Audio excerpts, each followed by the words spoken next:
Today's topic is leadership, leadership, and leadership.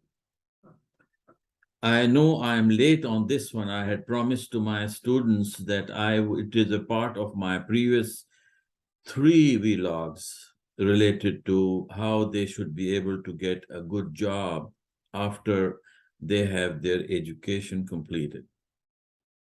If you will recall, I had given networking, and networking. That was one of them. Then there was another one where I mentioned to them that students should treat their resume as a sacred document and not for uploading left and right on the internet. You remember I said there was a student who approached me and they said, Professor, I have uploaded 200 resumes on the internet and not even a single interview call has come to me. And I have replied, that if you will have another 200 uploaded, you will not even get any response until and unless you treat your resume as sacred document meant for somebody who will be hiring you. And how would you do that? You are going to be doing with the types of points that I have mentioned. Okay. And now, so today topic is leadership, leadership, and leadership. By the way, I'm Rafiq Khadim Ali. I'm project consultant on oil and gas projects, and I also started on the renewable energy because my MBA is in global energy, which is fossil energy as well as renewable energy. So the project management is common. But then my association with Jesse H. Jones School of Business, I've taught operations management, project management, supply chain management, and another curricula called BADM, which is Business, Government, and Society. Okay. Uh, Jesse H. Jones School of Business is a part of Texas Southern University, which was started in 1926. It's a great alma mater. It is just outside of downtown next to University of Houston. Actually, when I was doing my MBA at the Bauer College of Business, University of Houston, in those days, obviously, we didn't have the internet. So I used to walk from my university to Texas Southern University because their library was full of great collection of books on management, strategic decisioning, marketing, sales, and all those sales strategies and all those kind of things. And then I was lucky that when I was approached by the interim dean in 2017, asking me that if I will teach at the Jesse Jones School of Business. So since that time, I was the visiting professor. So this actually is for not only for my students, but also students globally, and in particular to the parents of the students. So the topic today is leadership, leadership, and leadership. It is one of the attributes that I mentioned for my students to landing a great job. The other being, of course, the public speaking skill sets I mentioned, but I'm going to touch that subject today. And the next one was networking, networking, and networking. And just to recap, I had mentioned there was no fun to get a GPA equal to 4.0 and still be sitting next to on the side of the road, on the curb, without a job. Because jobs, you get it at the job fair or when you have interacted with the employer. And do not send your resume left and right. And I had given you my own example in those three vlogs. Okay, this is part one of 4 vlogs that I would be doing on leadership, leadership, and leadership, because the subject is like that. Okay, so the very first thing I'm talking about are the parents. Do not start scolding your son or a daughter by assuming that some other child of another parents that in your assumption has got higher qualities of leadership as compared to your child. That is a myth. First of all, God created all of us. There are no two equals. Okay? So you have got everybody available. It is not inferior not to have a leadership quality or superior that he or she has got the leadership quality. The only thing is it is different. That is what you have to assume. And many times, anybody who is deficient in one area is efficient in some other areas. You never know that. A lot of scientists and PhDs and the people who had the patents in their names, many of them would not be able to come on the podium and speak because they did not have the public speaking skill sets. Okay, so let's talk about leadership again.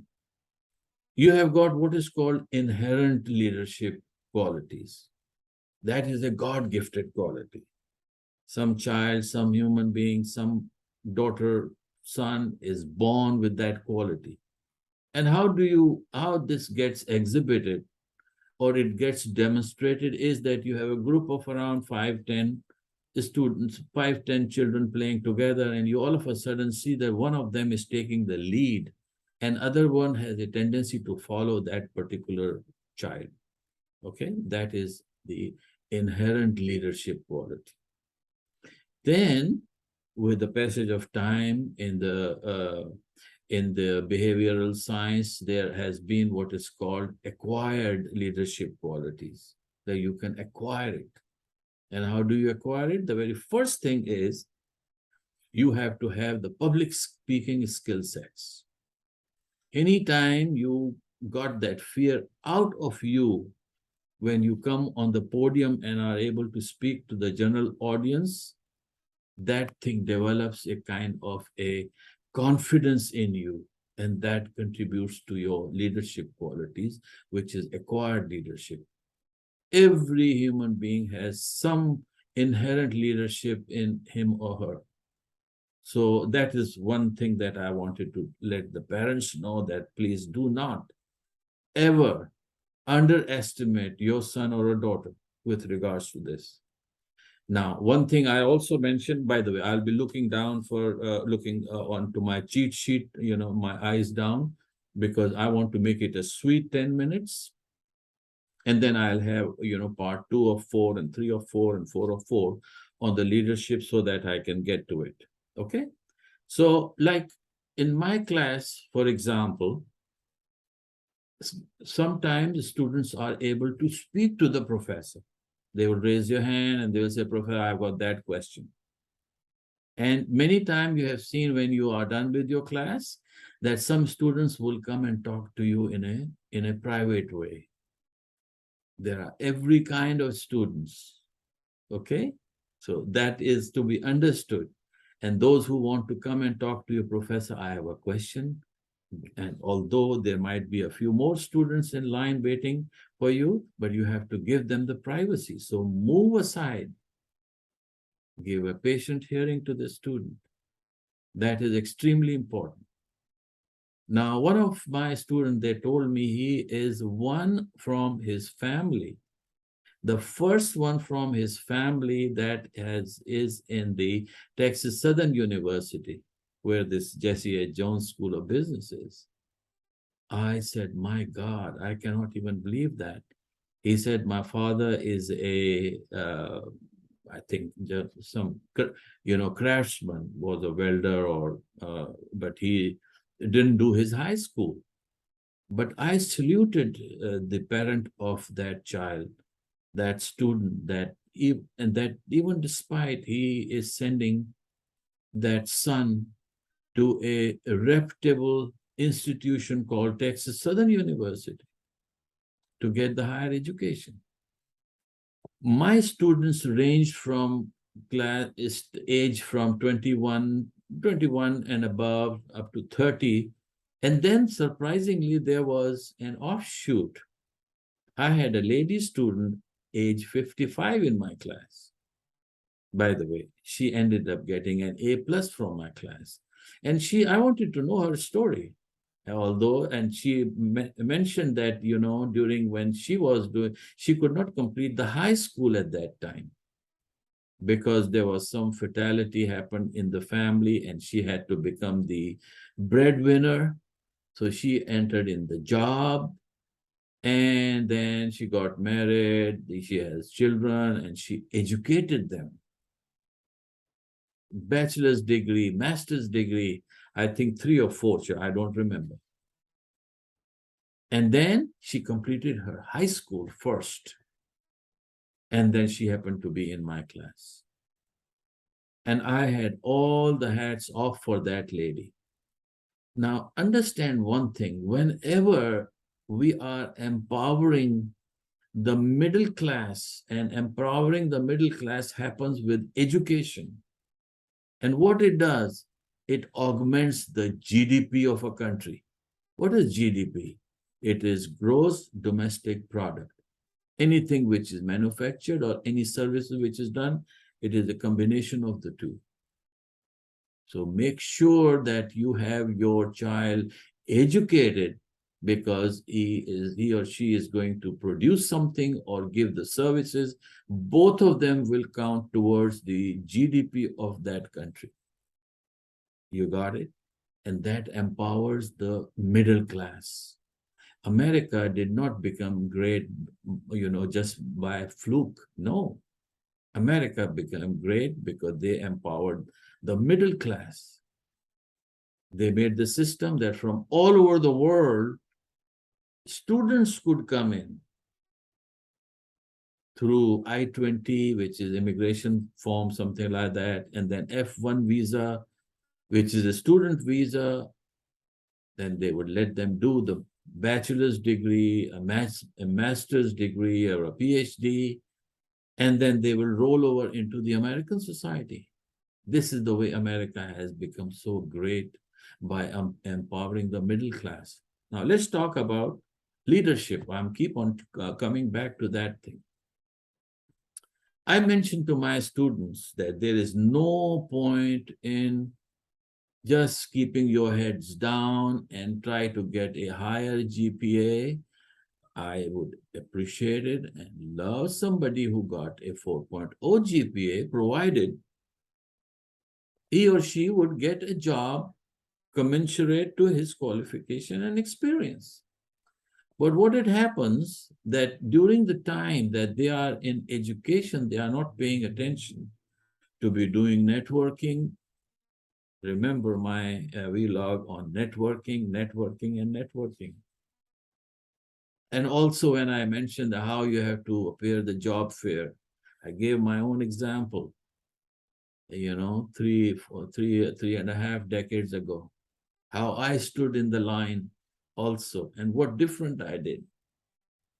So in the leadership, it starts with first thing first, that you have to have a public speaking skill sets. That is such a thing which is, every human being has some inherent leadership quality created by the nature. It is there. It gets enhanced.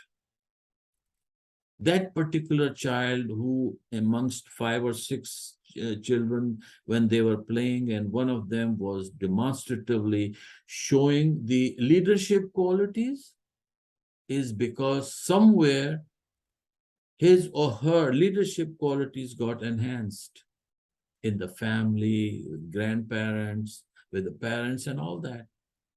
And some students who are a little subdued because they did not get that chance.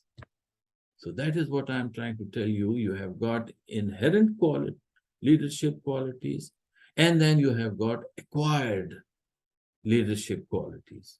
By the way, I am an ardent supporter of a leadership book was written by General Colin Powell.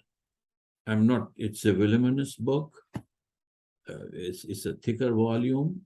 I'm not recommending my students to be reading to that at this stage, but whenever they get time. But at least parents should always look into that one. The reason being, they could impart the knowledge to their children that would help great deal to acquire, first of all, the public speaking skill sets, which will empower the leadership qualities, the acquired leadership qualities in any student. Now, I want to give you an example. I was initiating the Toastmasters Club at Jesse H. Jones School of Business, but COVID got us in the middle. We could not go further. But the main thing is, and it is, Toastmasters Club is a club which empowers, it's a nonprofit which empowers the leadership qualities. It empowers the public speaking skill sets. Those students or those people who are very shy in public speaking cannot come on the podium and say a few words. That is for them. Okay? I was traveling to Japan and I asked them, I said, how do you empower some of your students or people who are not very much courageous to come on the podium and speak? He said, no problem. We have got an organization here. So I said, what is the name of that organization? He says, Toastmasters Club. I says, come on. I was asking for a Japanese equivalent. You are giving to me where I am. I'm Houston based, and that is an American product. Product means obviously a phenomenon which they have done. It is a non-profit organization created by some great people for the benefit of the humanity, to give them the empowerment of public speaking skill sets. Yeah, it was initiated decades ago. Okay. So, and when I asked, so Japanese, I said, is there something of their own? I mean, you are also one of a very developed country. He says, no, we have, that is Toastmasters. Now, Toastmasters chapters are all over the world. Okay. Hopefully, Jesse H. Jones School of Business will also have Toastmasters Club, as I mentioned to you. So, Houston Baptist University, closest to me, I live in Sugar Land area, and I sent one of my students there to get empowered in the leadership as well as in the public speaking skill sets. And at that time, they said, well, I could become a judge also. Now, what do? They will pick up a student, they will let him or her to come on the podium, and they will give a certain topic, 10 minutes, speak about, let's say, American economy or anything. And they're the 5 or 6 judges. Some of their job is to watch whether he stays on the topic or takes a tangent and goes in another direction. Or another person is going to see what is the continuity in his speech. The third person would see what is the substance. The fourth person would be, and my responsibility was, I was the counter, which means how many times he says in his speech. So I helped one of my colleague, junior colleague, more than a decade ago, at the Houston Baptist University. They have got a chapter, and it empowered him, and the public speaking skill sets, leadership qualities became top class, and he became a national celebrity speaker. I believe in one of my vlogs, I have mentioned to him that I noticed after so many years that name was there in one of the expos, that he is going to be the speaker. And I sat down, the hall was full, around 200 people. I sat down in one of the corner, and I saw then him coming after I had not seen him in 15 years. He straight went to the podium. What a magic, electrifying personality as compared to the way he was. But he started with, surprisingly, and I had said that in my vlog, he started saying, I'm here with that amount of energy and public speaking skill sets is because my supervisor, Rafiq Khadim Ali, PMP, he was the one who let me to go through the Toastmasters Club. I kept on speaking for a while. I thought, let me keep my mouth shut, but I said no. So I was quite far away and I raised my hand. I said, it is me, Rafiq Khadim Ali here. And he came running to hug me. And then he tells everybody that, well, I'm lucky that Rafiq Khadim Ali is here. So all I'm saying is today, I believe this much is enough. Then I'm going to have part 2 of 2 on the leadership. So main thing I told, and I'm going to recap it, the leadership quality comes with the public speaking skill sets. There are other parameters also which we are going to be discussing. So I did mention to you, it is inherent, which is by nature, and it is acquired quality of leadership, which you can acquire it through Toastmasters Club, by leadership qualities and all other stuff, okay? And again, I mentioned to the parents that stop blaming your child. You see, because it is not a deficiency. It is that they are different. If there is somebody who is not having as much a leadership quality, he or she could be excelling in some other field. He might become a big scientist. He might become an IT guru with a lot of patents to his or her name. So that is the advice for the parents. Okay, I am coming to the tail end of it. Please do contribute to any comments which you all have got. I would be very grateful. Thank you very much. Bye for now.